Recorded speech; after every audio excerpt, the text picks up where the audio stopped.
Olá, gente, tudo bem? Como é que vocês estão? Estão bem? Hoje a gente vai começar, um novo capítulo, um novo conhecimento bem interessante. A gente vai estudar os reinos medievais e o fortalecimento da igreja. Mas antes, lembrando, deixa o like, se inscreva no canal, que isso nos incentiva a fazer cada vez o nosso melhor em produção de material para vocês. Pois vamos começar,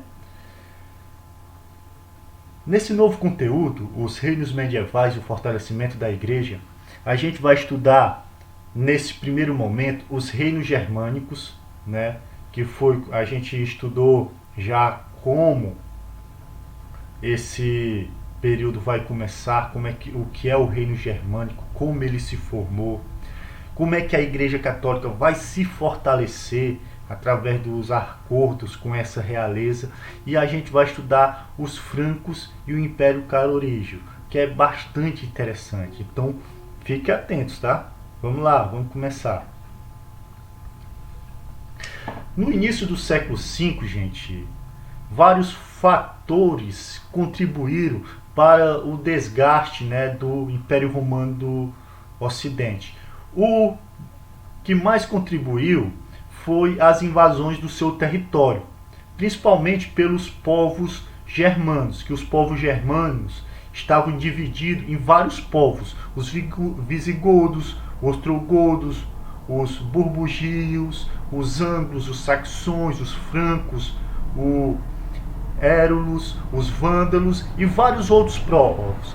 Esses povos germânicos, cada um tinha a sua própria crença, o seu idioma próprio, valores culturais próprios, inclusive uma organização política. Mas essa mistura cultural, essa miscigenação entre o germano e os romanos é que vão ser a base atuais dos povos europeus. Se a gente conhece a Europa hoje, a base culturais desses povos são a miscigenação da cultura dos germanos com dos romanos. E isso é fascinante.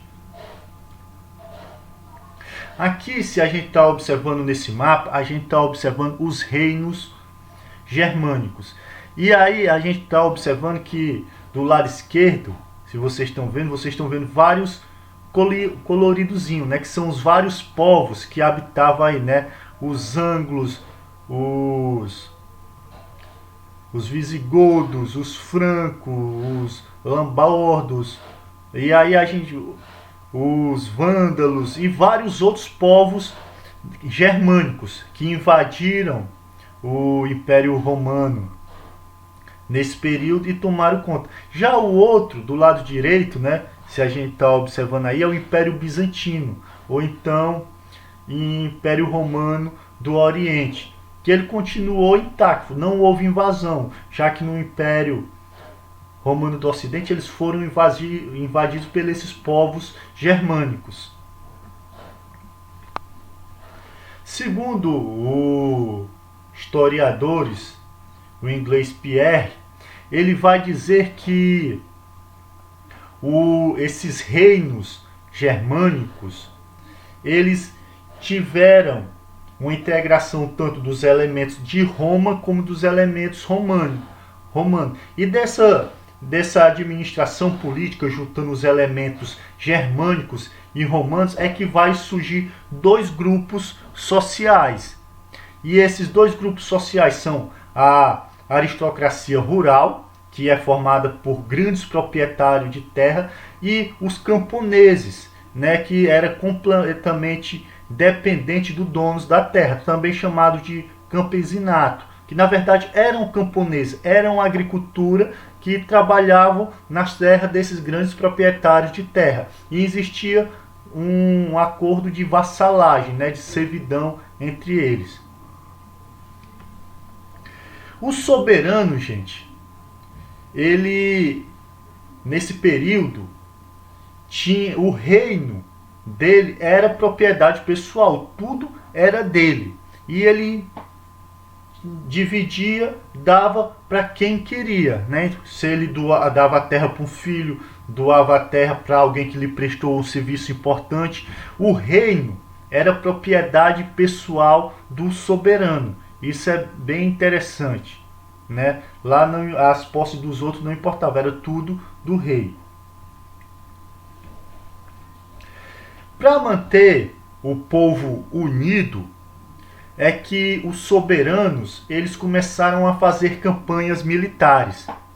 E ele também permitiu que os nobres organizassem o seu próprio exército, né? Que cada nobre tivesse um exército particular, onde recrutavam os guerreiros e oferecia um salário, né, chamado soldo, e garantia de subsistência, que ele pudesse sobreviver, né? Que isso nesse período na verdade vai ter uma dependência gigantesca esses povos.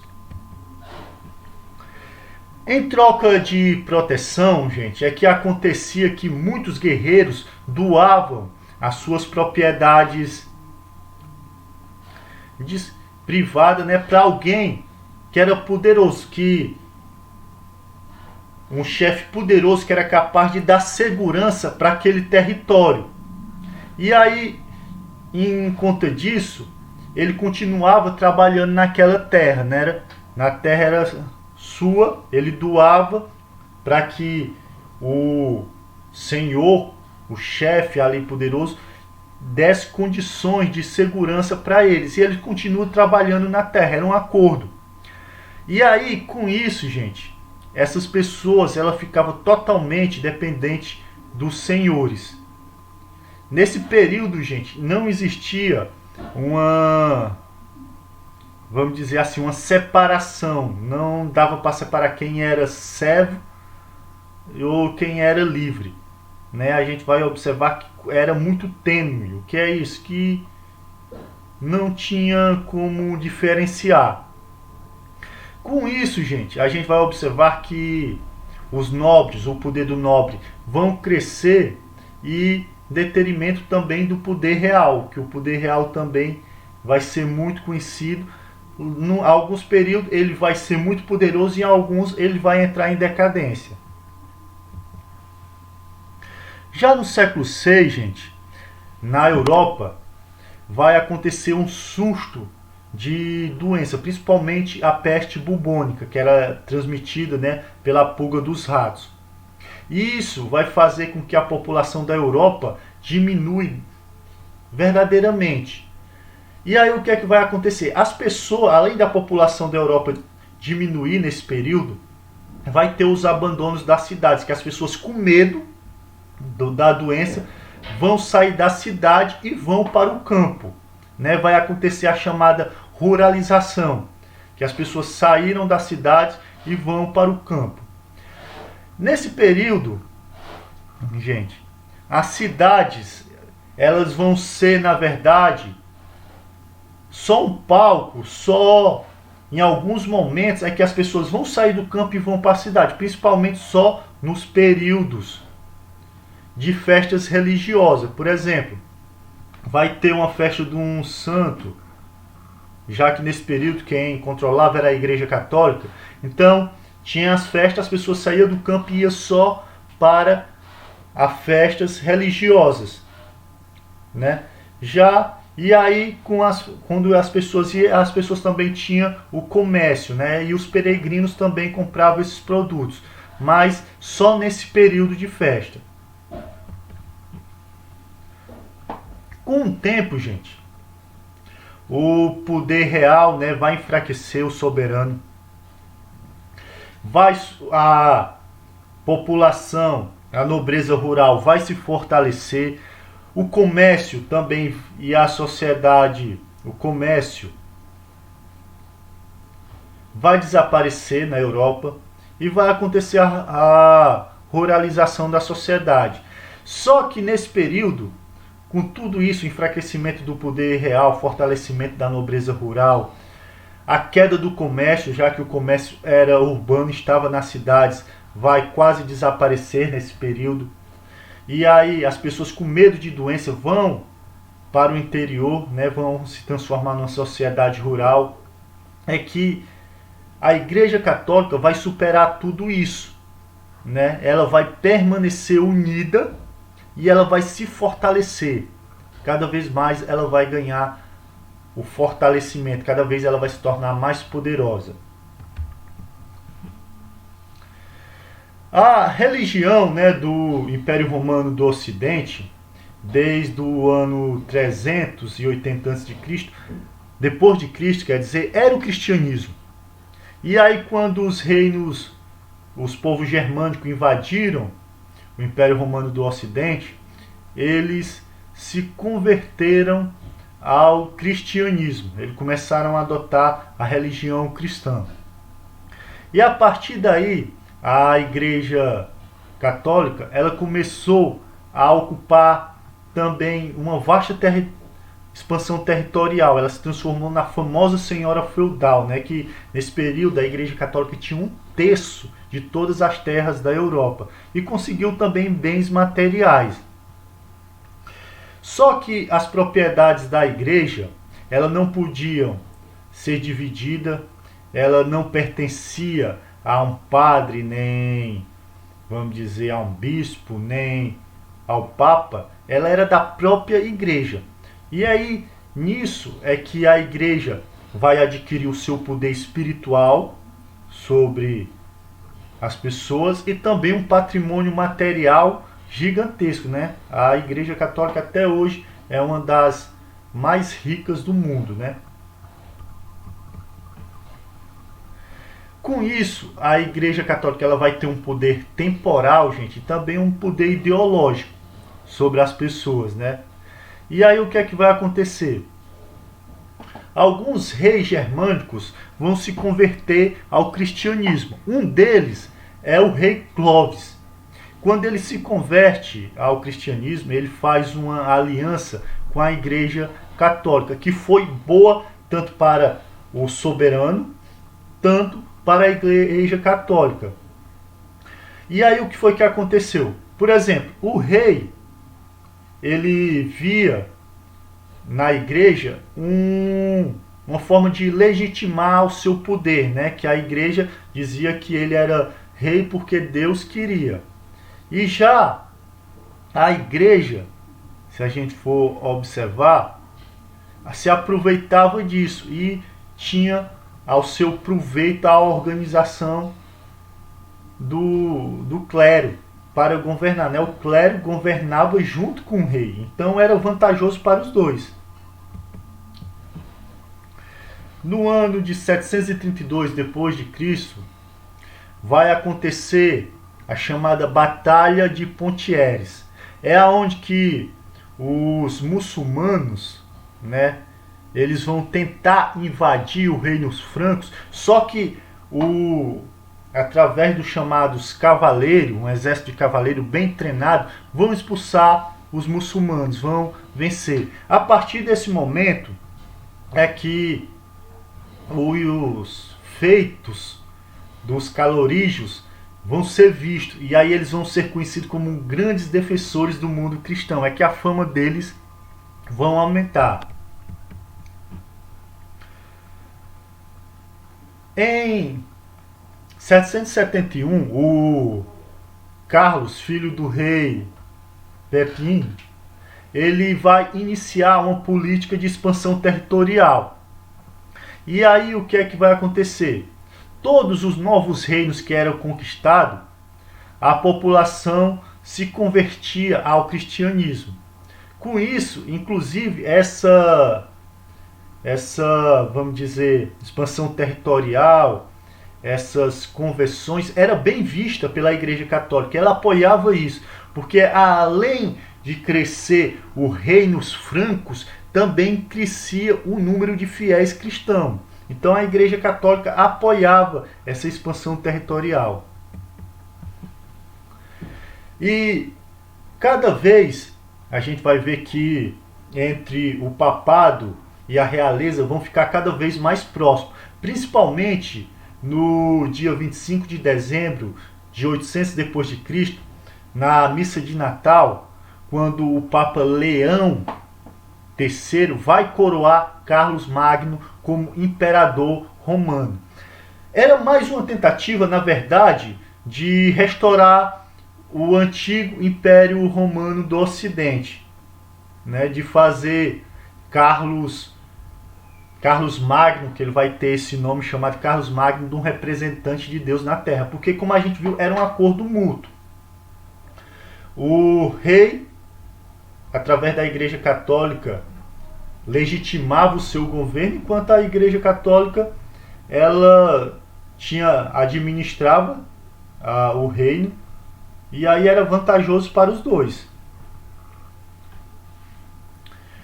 Carlos Magno, gente, ele vai ser um bom administrador, tanto político-administrativo como jurídico. E ele vai criar um plano para isso, né? E aí o que é que vai acontecer? Carlos Magno, ele vai controlar os tribunais, ele vai fazer um sistema de moeda padronizado para todo o seu reino. Ele vai construir uma corte no palácio de Aix-la-Chapelle, que hoje é lá na Alemanha, e vai começar a dar um crescente número de documentos escritos, que ele vai valorizar muito, principalmente a educação nesse período. Nesse período que a gente vai observar é que Carlos Magno ele vai dividir o território carolígio em 300 condados. O que é condados? Condados eram como se fossem pequenas cidades, na verdade, era uma cidade. E quem governava esse condado era o chamado conde, né? E existia, para aqueles lugares que faziam fronteiras com outros lugares,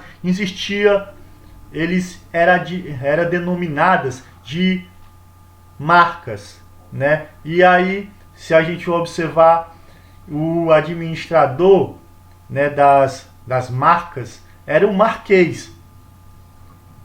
E ainda existia os nobres de confiança do imperador, que eram os duques. E os duques eles já tinham poder para comandar e convocar o exército. Olha aí, se a gente for observar. Então, na verdade, isso era uma organização administrativa e política desse período, né, que vai dar início à Idade Média.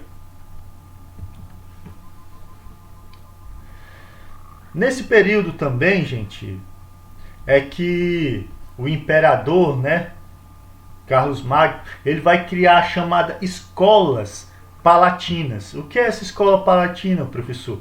Bem, a escola palatina, ela tinha como missão, né, pegar os jovens da nobreza e preparar para uma carreira religiosa. O que é? Para ser um padre, para ser um bispo.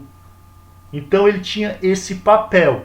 Então ele reunia os melhores professores da época nessas escolas palatinas. E lá era estudada a Bíblia, gramática, retórica, dialética, matemática, era estudada astronomia, música e medicina. Sim, gente, também era medicina. Nesse período também era estudada nessas escolas palatianas.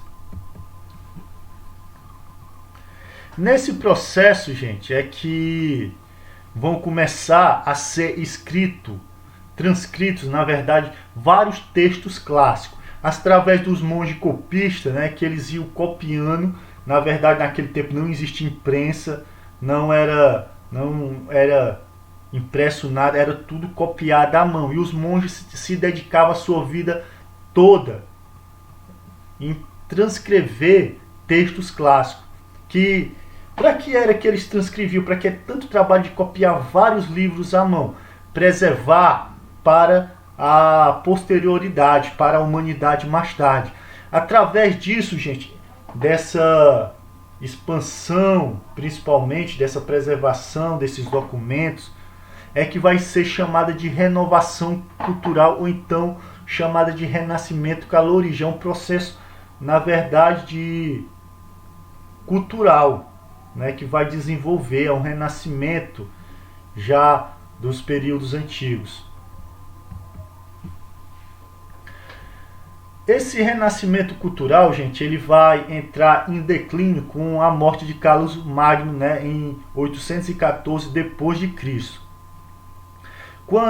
Depois da morte de Carlos Magno, né, o Império Calorígio, ele vai se dividir entre seus netos, né? Vão se dividir, na verdade, em três: a França Oriental, a França Ocidental e a França Central. Só que vai haver várias disputas internas, e aí ainda de disputas internas, de brigas dentro do próprio país para ver quem vai assumir o controle desses reinos. Vai ter as invasões estrangeiras, principalmente dos normandos e dos vikings. E aí vai aquecer principalmente a realeza. E com o enfraquecimento do poder político da realeza, vai surgir a sociedade feudal, né? Que aí a gente vai estudar cada vez mais o que foi essa sociedade feudal, né? Essa sociedade baseada na terra, né? Feudal, sociedade feudal, quer dizer, feudal vem da palavra feudo de terra, né? Que a base, riqueza nesse período era quem tinha terra. Então a sociedade, quanto mais rico, mais terra tinha. A nossa aula, gente, chegou ao fim, né? Quero agradecer a participação de todos. Quero dizer que é muito bom estar com vocês. Gosto muito de dar aula de história para vocês, né? Principalmente a minha turma dos primeiros anos, a qual eu faço esse vídeo, né? Que a gente está sempre em contato. Eu quero agradecer a todos vocês que vêm se esforçando e vêm contribuindo para que nós conseguimos dar essa aula para vocês, né? Que essas aulas remotas eu verdadeiramente sei que está sendo muito difícil, mas através desse vídeo eu quero que vocês se sintam perto de mim, e eu, através dessa aula também gravada ao vídeo, eu me sinto perto de vocês, tá certo? Então vamos lá, gente, vamos perseverar. Falta pouco tempo aí para o fim do ano, né? Tomara que a gente volte daqui uns dias. Nós não sabemos ainda se as aulas presenciais vão voltar, mas vamos continuar nas aulas remotas, vamos dar o nosso melhor, né? Eu quero verdadeiramente parabenizar vocês por estarem fazendo as atividades, por estar dando os seus melhores. Valeu, gente. Obrigado. Tchau.